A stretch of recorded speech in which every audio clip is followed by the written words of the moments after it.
Hey everyone, I'm back, and I do apologize if my hair looks messy, but just got out of the shower, and I wanted to at least come on camera and film one video to let you know that I'm still here.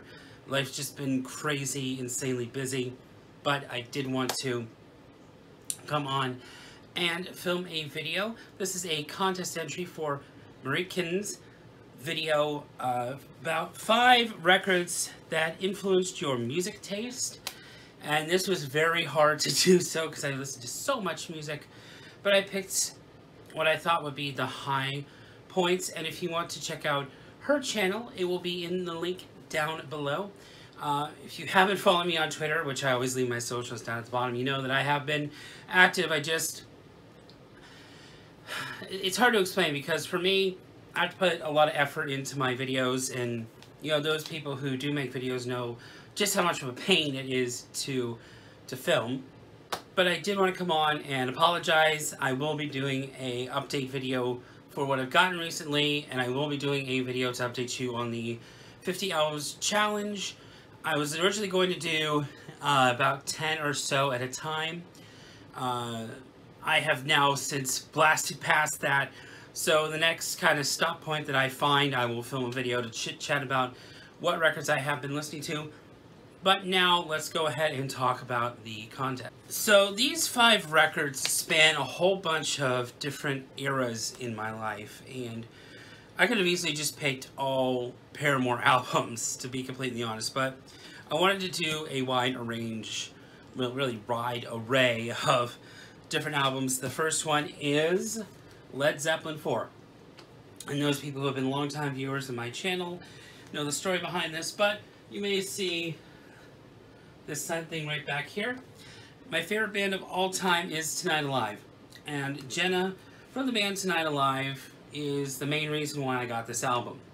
So take your mind back to 2011, maybe 2012 time, and you know, I was just casual. I mean, I wasn't casually listening to music. We'll talk about my love of music in the next one, but I was listening to some different things here and there, and you know, I always had my parents' collection. I maintained it through different moves, and I wanted to expand my horizon. So I tweeted Jenna, the lead singer of Tonight Alive, and asked her, you know, which albums she thought were really good on vinyl, just kind of like a shot in the dark, and this happened to be one of them. So a couple of weeks later, I happened to go down and, you know, start looking for record shops in my area, and I found one called Vinyl Days, which is one that, if you're a frequent of my channel, you know all too well about, because I talk about this store a lot. And this was back when they were just kind of starting out, before they had the big expansion. You know, before I think he even was participating in Record Store Day, Martin the owner. So this one for me is special because not only did it get me into overall metal music, because this is one of the best metal albums of all time, it also got me into 70s music. I collect a lot of 70s records, and this is one of the best of the decade. And just overall, this one is why I love vinyl so much, is this particular record right here. And, you know, I could probably have a better pressing of it, but this record I have in my hand is the main reason why I collect vinyl, the main reason why my channel is dedicated to it. And really, it just means a whole hell of a lot to me, just sonically and story-wise.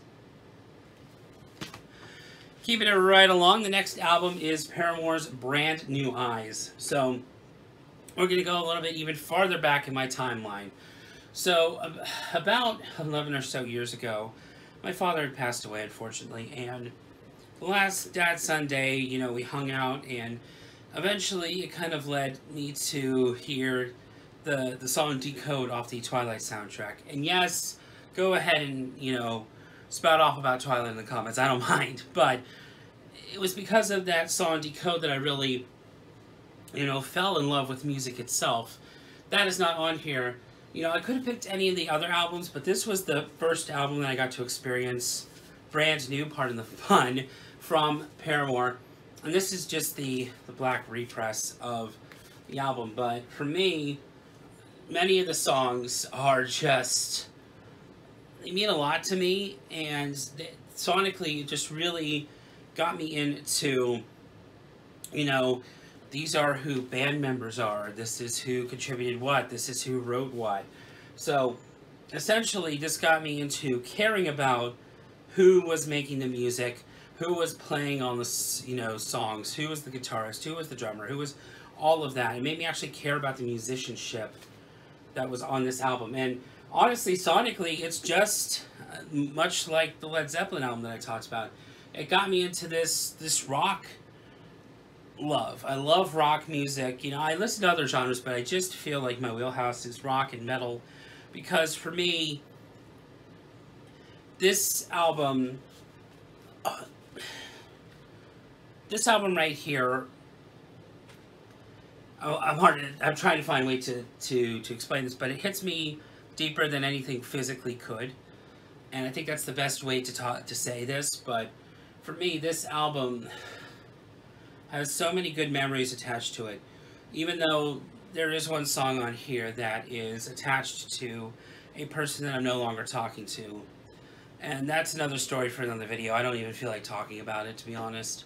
But they turned out to be not a nice person, but anytime I hear the song, I think of the good times that I had with this person.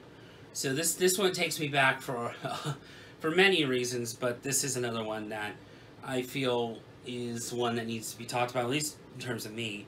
And it's honestly one of my favorite albums of all time. Coming up on number 3, we are going even farther back in the timeline. So before I even cared about who was playing on the album, you know, that music actually was deeper than just music. Before I was deeply into collecting, I actually did have a favorite band back then, even though I didn't know band members' names. And this is the album that had pretty much the songs that I cared about the most on it. And to be honest, even it's probably not their best album in terms of what people think about with this band, but it's one of my favorites and means a lot to me. This is Coldplay's X and Y. And the song Speed of Sound was one of my very early memories of having a favorite song. It still is very good to me to this day, and I still really enjoy listening to it. But for me, you know, my tastes have changed. You know, I listen to a lot more metal. You know, I listen to a lot more indie stuff now, but this holds a special place in my heart because it's just, there are so many good songs. White Shadows is, if you have not heard that song, at the end of this video, I implore you to go listen to that song. Even if you don't like Coldplay, White Shadows is one of the best songs that came off this album, and I feel like, at least for me, it's kind of underrated. Of course, Fix You is a absolute amazing song. You have Talk, Speed of Sound. This album is just awesome. Even though this is a repress, and it's a pretty thick repress. You can see it's a box set. My favorite song is Speed of Sound on here, and it skips. No matter what I do, no matter, you know, what I fix with my turntable, I have a decent turntable, I don't know what to do to stop this skipping, so I'm just thinking it's a bad pressing. I didn't know any better back then, so I might go for a better pressing of this eventually, but it's still pretty good. Even the parts I could hear are pretty good. If you have any idea of how I can fix this, go ahead and leave a comment down below. But yeah, this is number 3 is Coldplay's X and Y. The next one is, I could have picked any of this band's albums and it would fit here.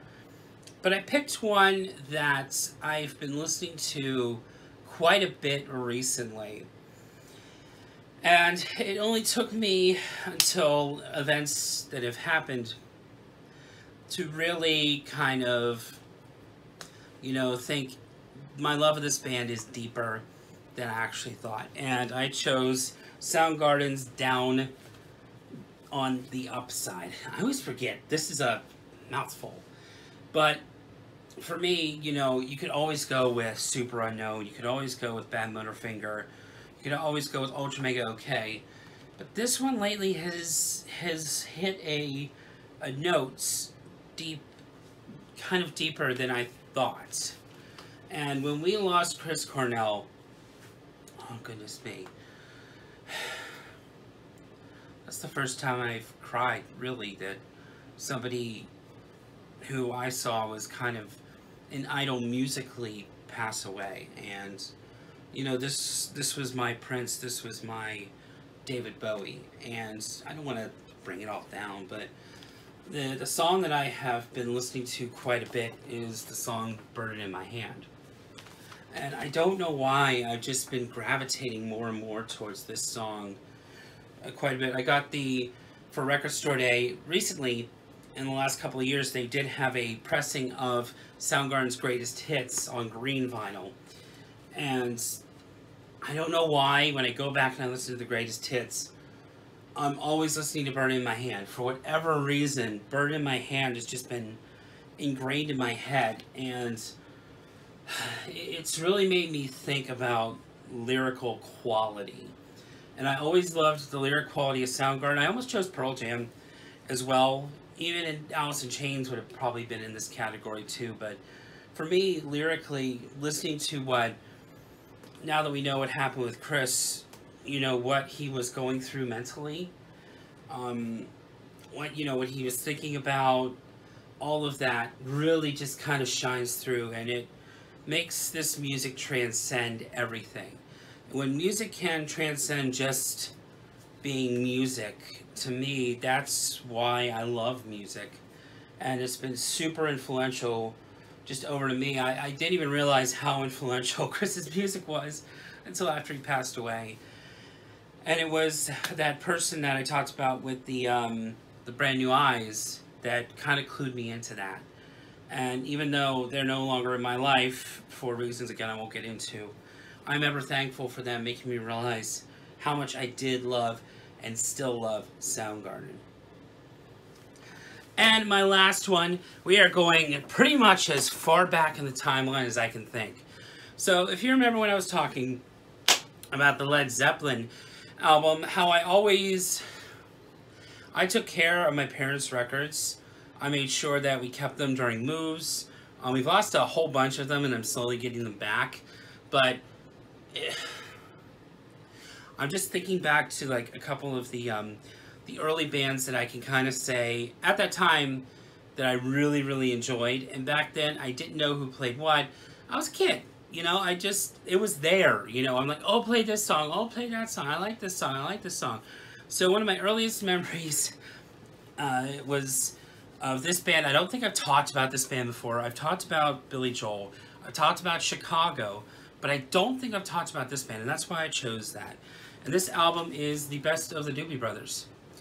I had this on CD, I've had this on cassette, and I've also had this on wax. And this is my parents', well, actually my copy now, that I've had all my life.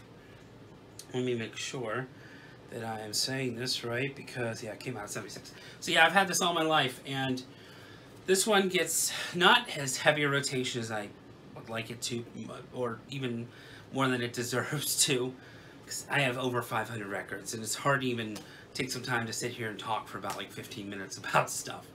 But for me, it's every song that I can think of as a kid that I absolutely loved. And I wanted to end on probably not the strongest, but the happiest memory that I have with music. And it was, you know, an earlier time in my life when music was just kind of there, and it was happy for me. You know, I'm not going to talk about my childhood. I don't talk about it too much on here, but music was just kind of, I think music has always been ingrained in my life for one reason or whatever, but this was kind of an early favorite memory. The songs on here are China Grove, Long Train Running, Taking It to the Streets, Listen to the Music, Blackwater, Rockin' Down the Highway, Jesus Is Just Alright, It Keeps You Running, South City Midnight Lady, Take Me in Your Arms, and Without You. Man, they look so young there. My favorite song years ago was Listen to the Music, and I really like the front of this, that it's like the old diner. If you've never been to a diner that has one of these, it's a relic of time. I can remember sitting in a silver diner, and it not functioning, but flipping through and just pressing the buttons. And, you know, this was kind of just like a personal record machine for your table, so you can listen to that music, and pardon the pun there. But this just takes me back to a simpler time in my life when things were so complicated. I'm sorry it's been almost 3 months since my last video. Life got complicated, so I wanted to end on the best of the doobies because it harkens back to a time when I was much younger and music was just kind of there. Although right now, to be honest, I'm very happy. I love music. I love that I love music. So yeah, that's my number 5. Thank you all so very much for watching. If you want to check out Marichen's channel, again, I'm going to leave a link in my video description. And if you do happen to watch a video of hers, give it a like for me.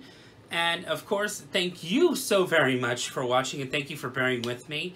There are going to be more videos coming out. I think I finally have found a way where it's not as much of a headache. I'm crossing my fingers because I'm filming this before I implement this new strategy. But if I can get this implemented correctly, I might be able to actually crank out videos faster. And it's always been kind of a challenge with my life because I have so many hobbies. You know, I read, I write, I try to listen to my records, I film, I play my guitar, I play, you know, video games every once in a while. I took out a bunch of DVDs for Doctor Who from my local library. I just want to get back into classic Doctor Who, so it's hard to balance my actual free time with work time. So anyway, I'm not going to bore you too much longer. Again, thank you so very much for watching. And as I always say at the end of every video, if you feel like the waters are rough, or if the waters get rough, please keep going. Please keep on sailing. Even if nobody else believes in you, I believe in you. You know, we had a recent event here at Virginia Beach, and I'm not going to go too much into detail, but 12 individuals were killed. And, you know, now is a great time to talk about mental health. And if you feel like you need to see somebody, please go see somebody. Don't feel like it's an embarrassment. Please go ahead and do so. And just know that even if you feel like no one else is rooting for you, I'm here rooting for you. I'm here wanting the best out of you and wanting the best for you. And until next time, thank you so very much for watching. Take care.